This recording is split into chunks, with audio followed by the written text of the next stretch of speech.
Olá pessoal, comandante Ronaldo Matos aqui, Conexão GEL 343, sexta-feira, 4 de julho de 2025. Antes de iniciar, agradecer vocês aí pelo prestígio, principalmente pelo tempo de vocês, pela confiança no meu trabalho. Lembrando que se vocês ainda não seguem o canal no YouTube, segue lá, e se vocês gostarem do nosso podcast de hoje, deixa aí a sua avaliação no final. Se puder, faça um comentário, mas principalmente, sempre peço isso a vocês, principalmente compartilhem com seus amigos para a gente aumentar aí a família Conexão GEL. Bom, quais guerras aí em andamento, conflitos, etc., né? Tem falado muito de Oriente Médio por causa do conflito Israel e Irã, Rússia e Ucrânia sempre, mas eu quis destacar nesse Conexão GEL a questão dos BRICS, né? Porque teremos aí a cúpula aqui no Rio de Janeiro no próximo domingo e segunda-feira. Então, escolhi como BRICS nosso tema principal para iniciar esse Conexão GEL, mas obviamente vou falar de muitas coisas ainda além dos BRICS. Bom, vamos simplificar, vamos ao ponto em relação aos BRICS. Minha posição em relação ao assunto, né? O Brasil, só explicando, né, lembrando a vocês que não estão acompanhando, o Brasil está na presidência pró-tempórea dos BRICS, né? Todo ano troca a presidência. A reunião de cúpula será neste domingo, dia 6, e segunda-feira, no Rio de Janeiro. Só que a cúpula ela foi muito esvaziada, na minha avaliação, pelas ausências dos dois principais atores, Xi Jinping da China e Putin da Rússia. O Xi Jinping alegou questão de agenda. Alguns disseram que, em função do presidente brasileiro dar um prestígio de receber o primeiro-ministro da Índia depois lá em Brasília, etc. Então talvez pudesse ser por isso. Não consegui, digamos assim, avaliar exatamente o motivo pelo qual o Xi Jinping... Acho até que, do ponto de vista estratégico, é muito ruim o Xi Jinping não vir ao Brasil, pensando assim pela China, né? O Brasil é um importantíssimo fornecedor de alimentos para a China, também fornece petróleo, né? Então, assim, investimentos chineses, né? O Brasil é o destino dos principais investimentos da China na América do Sul. Então, acho que o Xi Jinping deveria ter vindo, né? Deveria vir ao Brasil, né? Mas não virá. E o Putin, por causa daquela questão lá dele ter sido acusado, né, de crimes contra a humanidade no conflito com a Ucrânia, etc., Tribunal Penal Internacional, e o Brasil é signatário do Acordo de Roma, então o Brasil reconhece o Tribunal Penal Internacional, a Rússia não reconhece, Estados Unidos não reconhece, Israel não reconhece, mas o Brasil reconhece. Então, teoricamente, se o Putin pisar em território brasileiro, o Brasil é obrigado a prendê-lo e mandar para a Holanda, né? E, obviamente, isso aí não vai acontecer, então, para não constranger o governo brasileiro, o Putin acabou não vindo. E ainda teve mais uma baixa confirmada. Hoje, ao longo desta sexta-feira, deve sair a confirmação quais serão todos os líderes que realmente chegarão para a cúpula no domingo, mas o Sisi do Egito, o presidente do Egito, já disse também que não vem, né? É um novo membro dos BRICS, né? O Egito é um dos membros mais novos dos BRICS, junto com o Irã, junto com a Indonésia, etc. E o Sisi, presidente do Egito, que é um importante parceiro comercial do Brasil na África, ele fica ali quase sempre na primeira posição, reveza às vezes com a Argélia, Marrocos, mas o Egito tem sido aí o maior parceiro comercial do Brasil na África, então ruim o Sisi não vir para a reunião. A desculpa foi a questão lá de Gaza, Oriente Médio, que eu vou falar com vocês daqui a pouco. O grande destaque da reunião será, sem sombra de dúvidas, o primeiro-ministro da Índia, o Narendra Modi. Narendra Modi chega amanhã, sábado, ao Brasil. Aliás, uma viagem grande do Narendra Modi. Ele começou por Gana, na África, está em Trinidad e Tobago, vai hoje à noite de Trinidad e Tobago para a Argentina, e amanhã, só uma noite na Argentina, e amanhã ele já vem para o Brasil. Uma viagem grande, na volta ainda passa pela Namíbia, né, antes de voltar para a Índia. E aí eu aproveito para lembrar vocês, né, a Índia é um país importantíssimo, né? Acabou de vir ontem uma notícia de que os submarinos, a Índia tem 2 submarinos de propulsão nuclear, os 2 submarinos com mísseis K-5, de mísseis balísticos com ogiva nuclear, né? A Índia tem um programa espacial robusto, ou seja, maior população do planeta. Nós precisamos aumentar as nossas relações econômicas com a Índia. A Índia ainda não é um dos 10 maiores parceiros comerciais do Brasil. Quando eu falo parceiros comerciais, lembrando a soma de exportação com importação, acho que a gente precisa vender mais petróleo para a Índia. A Índia é o nosso terceiro, é o terceiro maior comprador de petróleo do mundo. tem comprado muito petróleo da Rússia por causa dos subsídios, né? A Rússia fazendo desconto aí em função das sanções econômicas contra a Rússia. Aí a Rússia vende muito petróleo atualmente para a China, muito petróleo para a Índia, mas o Brasil deve tentar entrar aí nesse mercado, vender mais petróleo para a Índia e ver aí outros produtos que a gente possa comercializar. A Índia destaca em vários sentidos, né? Econômico, na parte acadêmica também acho que a gente pode estreitar mais. Vejo poucos especialistas em Índia aqui no Brasil, acho que a gente precisa avançar nisso. E na parte militar, né?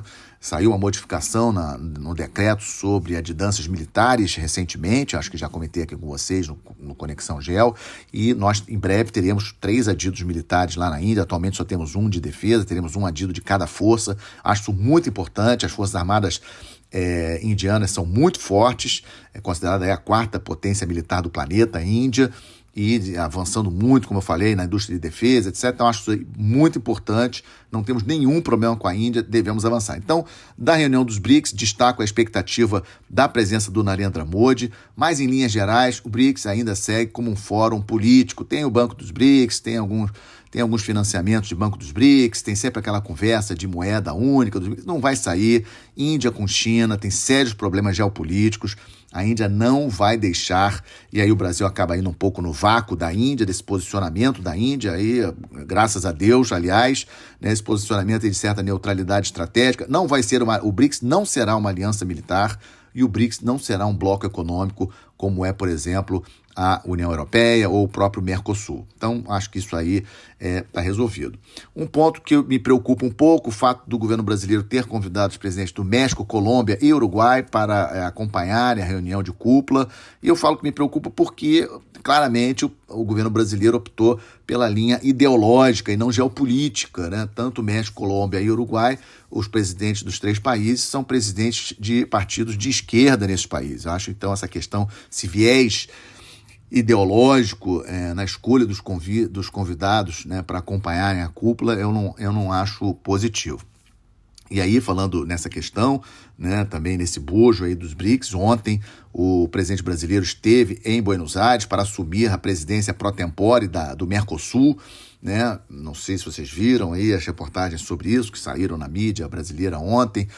Muito claramente o relacionamento do presidente brasileiro e do presidente argentino não é bom, né? Foi uma formalidade. Fiquei até feliz de ter acontecido. Confesso a vocês que tinha até preocupação de ter sido de forma pior, né? Ou seja, o Brasil assumindo da Argentina. A Argentina foi a presidente pro tempore nesse primeiro semestre, o Brasil será no segundo semestre, mas ainda bem, pelo menos não reparei, não vi nenhuma notícia de um problema maior. Mas claramente, assim, até pelos gestos de cada um dos 2 presidentes, Brasil e Argentina. Brasil e Argentina, fundamental a amizade dos 2 países, o bom relacionamento dos 2 países. Assim, nós já tivemos no passado, antes dos anos 70, éramos rivais, uma rivalidade fomentada, inclusive, pelo norte, né, pelos países do norte, interessados em ter rivalidades aqui na América do Sul, e a gente conseguiu estreitar relacionamento e temos que manter dessa forma. Temos muitos problemas para resolver aqui na nossa América do Sul. Acho que a América do Sul é que deve ser a prioridade do Brasil. BRICS, o Brasil deve levar aí como aí um bloco de um fórum político para discutir questões globais, como desigualdade socioeconômica, talvez intercâmbios na área de ciência e tecnologia, que também acho importante, né?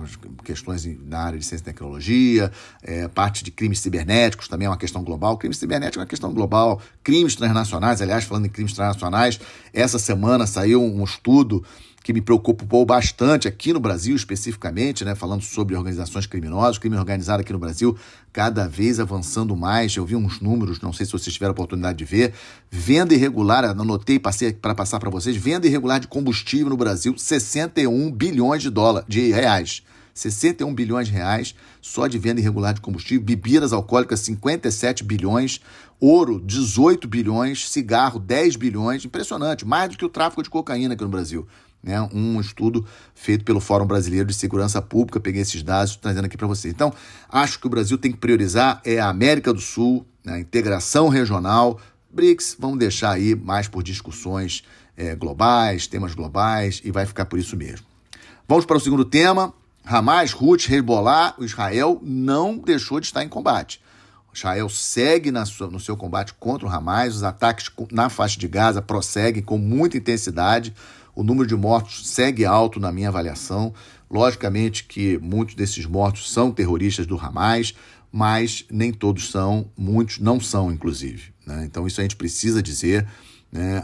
Eu sei que é muito difícil você combater num espaço urbano, como é o caso da faixa de Gaza, 2 milhões de habitantes, num espaço ali geograficamente pequeno, e com a rede de túneis que o Hamas tem, cerca de 20, 25 reféns ainda estão com vida lá dentro. Essa semana saiu muita discussão, o Trump dizendo que Israel já tinha aceitado o cessar-fogo de 60 dias, em troca de 10 reféns vivos e 18 reféns mortos, mas o Hamas ainda não aceitou, então a coisa ainda segue dessa forma. O Netanyahu vai a Washington semana que vem para se encontrar com o Trump e fatalmente vai falar aí dos assuntos ali da região, porque o Trump quer a paz, né? Ele agora está buscando esse prêmio Nobel da Paz, então ele quer fazer esse cessar-fogo de qualquer maneira, e o Netanyahu está numa situação bastante apertada, né? Ele aceitou a questão ali com o Irã, mas a questão do cessar-fogo ali com o Hamas, ele se preocupa bastante para não perder aí o momento de tentar aí apertar ao máximo o Hamas. Com relação ao Hezbollah, seguem os ataques ao sul do Líbano, especialmente, né? No último sábado teve um ataque muito forte ali no sul do Líbano. Isso obviamente fragiliza o governo libanês, né? Que não consegue controlar o Hezbollah. O Hezbollah continua levando armas ali para o sul do Líbano, que não pode, de acordo com pelo acordo de cessar-fogo de Israel ali com o Hezbollah. E os Houthis lá no Iêmen, vocês lembram, aquele grupo xiita apoiado pelo Irã, impressionante. De vez em quando vejo aí uma notícia de um míssil, 2 mísseis, 3 mísseis lançados lá do Iêmen, lá dos Houthis, um grupo xiita, um dos países mais pobres do mundo, que é o Iêmen, lançando mísseis balísticos contra Israel. Vocês devem lembrar que os Estados Unidos fizeram um acordo bilateral com os Houthis, né? Deixaram Israel de lado, isso aí é algo que a gente não pode esquecer. E os Houthis não atacam mais navios de empresas americanas, passando ali pelo Mar Vermelho e Estreito de Bab el-Mandeb, mas seguem atacando Israel, lançando mísseis balísticos, vimos aí essa semana.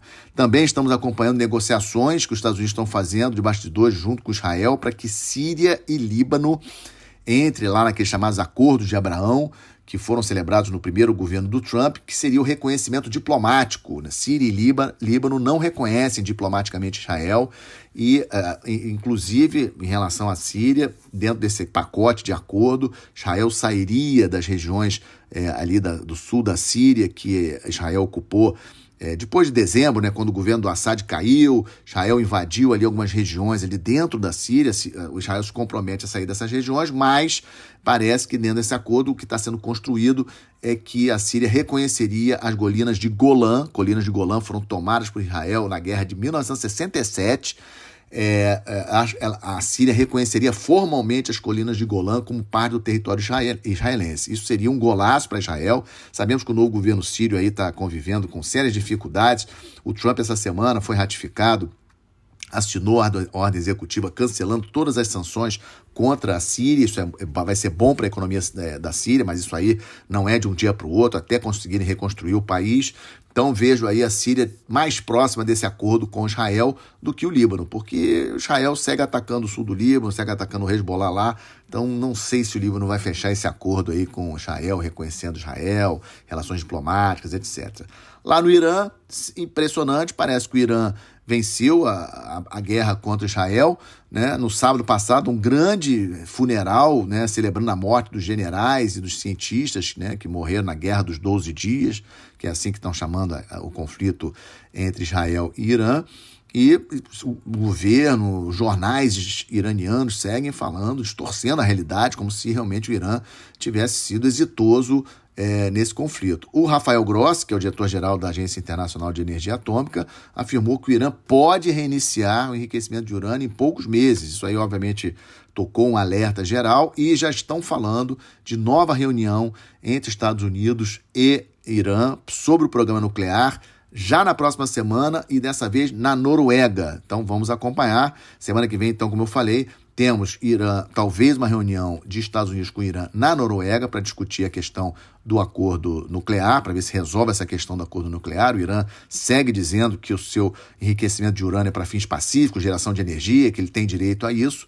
E, obviamente, que isso estressa. E, aliás, essa semana, outro dado importante, na quarta-feira, o presidente iraniano ratificou uma proposta do parlamento iraniano para romper relações com a Agência Internacional de Energia Atômica, ou seja, a agência ela não consegue mais entrar no Irã para inspecionar as instalações nucleares. Isso aí é muito ruim. França, Alemanha e Reino Unido já protestaram e já ameaçaram ativar aí um mecanismo que vai voltar a impor sanções econômicas com o Irã. O Irã já tem essas sanções econômicas impostas pelos Estados Unidos. Isso aí não é bom para o Irã. Não vejo como uma boa estratégia o Irã fazer isso, de se romper com a Agência Internacional. Se eles afirmam que eles estão a geração de enriquecimento de urânio deles é para fins pacíficos, eles não tem que ter nenhum problema de receber a Agência Internacional de Energia Atômica, porque eles não podem sofrer ainda mais sanções do que já estão sofrendo dos Estados Unidos, ou seja, ter sanções também dos países europeus, França, Alemanha, Inglaterra, é muito ruim para o Irã. Então vamos seguir de olho, muita coisa para acontecer em relação ao Oriente Médio de uma maneira geral,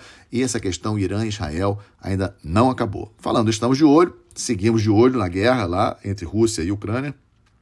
Essa semana aí, um dos dias dessa semana, de domingo para segunda-feira, recorde de ataques de drones e mísseis contra o território ucraniano, recorde na guerra como um todo, mais de 400 drones, mais de 60 mísseis, realmente, e aí um problema sério. Os Estados Unidos suspenderam parte do envio de armamento para a Ucrânia, que os Estados Unidos, obviamente, está ajudando a Israel, né? Ajudou muito Israel nesse conflito contra o Irã, já estava ajudando antes, também estava ajudando a Ucrânia, então a indústria de defesa dos Estados Unidos não consegue manter uma guerra de atrição. Uma coisa é fazer um ataque pontual aqui e um ataque pontual ali. Outra coisa é você manter uma guerra seguidamente, mantendo que gerar aí mísseis e foguetes e munição antiaérea, etc. Então, essa guerra de alta intensidade que a Rússia luta contra a Ucrânia, você tem que ter uma indústria de defesa muito forte. A Ucrânia tem investido demais nos drones, vocês sabem disso, a indústria de drones na Ucrânia é impressionante, mas não é suficiente, especialmente na questão da defesa antiaérea ucraniana. Então, muitos mortos, muitos feridos na Ucrânia pelos ataques russos nessa semana. Só para vocês terem uma ideia, no mês de junho, um aumento de 37% em relação ao mês de maio de ataques com drones. 37% mais drones atacaram o território ucraniano no mês de junho em relação ao mês de maio. E a Rússia anunciou essa semana que conquistou totalmente a região de Luhansk. Né? Vocês lembram aquelas 4 regiões que a Rússia, no papel, anexou o território russo? Luhansk é uma delas, é a primeira região dessas 4 que a Rússia consegue controlar o território efetivamente, totalmente. Isso aí foi um dado importante. E outro dado também que nós estamos acompanhando, né? Pesquisadores na Polônia informaram que eles coletaram vários dados que confirmam que a interferência no GPS, aquele sistema de posicionamento que é importante para aeronaves, importante para navios, etc., está saindo, a interferência eletrônica está saindo de Kaliningrado, que é aquele exclave que a Rússia tem dentro da Polônia, e de São Petersburgo. Né? Então, assim, a origem, né, do bloqueio de guerra eletrônica contra o GPS está saindo de lá.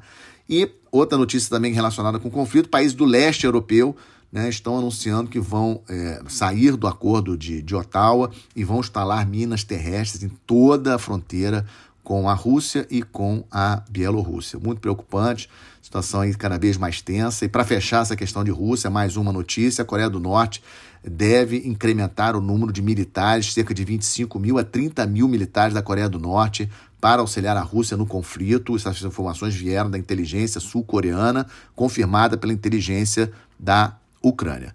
Outro assunto que nós estamos de olho, deve ser assinado no dia 17 de julho um acordo de defesa entre Reino Unido e Alemanha. E prestem atenção que nesse acordo tem uma cláusula de mútua assistência em caso de ataque. E aí eu me pergunto, por que 2 países da OTAN, maior aliança militar do planeta, precisam de um acordo em separado falando sobre esse assunto? Só pode ser pela desconfiança de que o artigo 5 da OTAN, que estabelece que qualquer país da OTAN que for atacado, todos os outros países têm que ir em defesa. Então, achei muito interessante, fiquem atentos, está previsto para o 17 de julho, vou seguir aqui informando vocês sobre esse acordo entre Reino Unido e Alemanha, que envolve várias cláusulas, mas essa aqui da defesa mútua me chamou bastante atenção. Outro assunto também que sigo acompanhando, sigo de olho, o Quad, né, que não é uma aliança militar, Mas, assim, Estados Unidos, Japão, Índia e Austrália têm realizado exercícios anualmente entre as suas forças armadas, especialmente entre suas marinhas, mas me chamou muita atenção a reunião dos ministros de Relações Exteriores dos 4 países essa semana em Washington, nos Estados Unidos, e estabeleceram uma iniciativa que eles chamaram de Quad Critical Minerals, ou seja, de minerais críticos, sem sombra de dúvidas, importantíssimo. A preocupação deles é a dependência de minerais críticos da China. A China controla aí cerca de 80% do refino global de terras raras, cerca de 70% a 80% dos insumos para baterias de carros elétricos, impressionante, né? Então, o objetivo também do Quad, não apenas nessa parte militar diretamente, mas também com os minerais críticos. Fechando, seguimos de olho na evolução da geopolítica polar, né? Essa semana terminou ontem a reunião anual dos membros consultivos do Tratado da Antártica. Todo ano tem reunião dos membros consultivos do Tratado da Antártica. Lembrando a vocês, o Tratado da Antártica assinado em 1959, a reunião foi em Milão, na Itália, e mais uma vez a geopolítica interferiu. Canadá e Bielorrússia tentaram ascender a posição de membros consultivos, ou seja, direito a voto, veto em relação aos tratados, não foram aprovados. O Canadá, logicamente, vetado pelo bloco Rússia e China, e Bielorrússia, vetados pelo bloco Estados Unidos e Reino Unido e os outros países da OTAN. O clube, né, digamos assim, o clube da Antártica prossegue somente com 29 países, o Brasil é um deles, muito importante. O Brasil é um dos membros consultivos do Tratado da Antártica, e também a única novidade é que os Emirados Árabes Unidos confirmaram, né, foram confirmados pela Assembleia da TCM como membros observadores, né? Muito interessante. O Brasil tem se aproximado muito dos Emirados Árabes Unidos, especialmente na parte militar, acordo com a empresa ED, e os Emirados Árabes Unidos eles aderiram ao Tratado da Antártica e foram ratificados como membros observadores, que agora são 29 membros observadores, né? Temos 29 países membros consultivos, 29 membros observadores do Tratado Antártico. Bom, e com a boa notícia, para encerrar, como sempre faço, achei muito interessante a assinatura aí de um acordo entre o governo federal e o Rio de Janeiro para criar um hub de data center aqui no Rio de Janeiro. Sabemos das dificuldades, sabemos da questão da violência, roubo de cabos, etc. Muita gente falou isso comigo essa semana quando eu perguntei sobre esse assunto, mas acho que a questão de data center é fundamental. Acho que a gente precisa avançar.